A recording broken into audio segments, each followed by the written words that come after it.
Fala aí, galerinha, é o seguinte, a gente tá gravando um vídeo aqui pro Andrew aqui, ele tá achando que vai sacanear a mãe dele, só que na verdade a gente vai trollar ele. Ele viu um vídeo essa semana de pessoas querendo quebrar o ovo na cabeça da mãe, então ele tá doido pra fazer isso, entendeu? Então a gente vai fazer esse vídeo aqui, essa brincadeira com ele. Valeu, espero que vocês gostem, ó, dê um curtir aí no canal aí pra poder me ajudar aí, valeu? Vamos lá, vamos tentar trollar ele lá. Fala aí, galerinha do canal. A gente vai fazer aqui uma pegadinha aqui com a mãe do Andrew. A gente vai trollar ela. Vai quebrar um ovo na cabeça dela.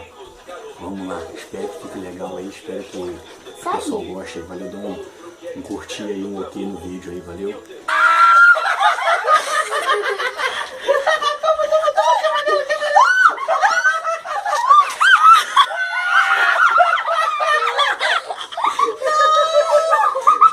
Você. Os dois trollados!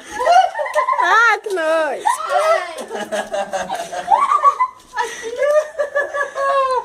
Trolei você.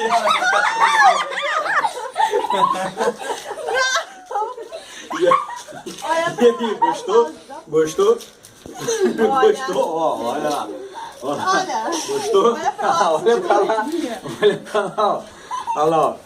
Galerinha, Dá um joinha pra dá um isso aí, joinha ó. pra isso. Dá um joinha pra isso aí, ó.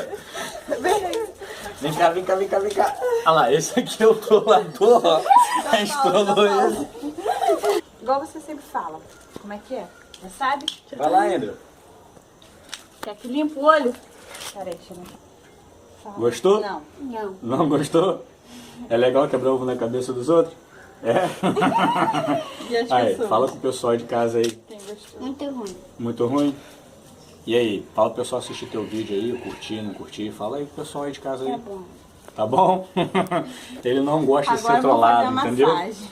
Agora a gente vai lá tomar um banho lá. Valeu, galera. Ó. Espero que vocês tenham gostado aí da brincadeira. Quem gostou, dá um curtir no canal aí. Quem não gostou, curte também. Valeu. Obrigadão aí, um abraço.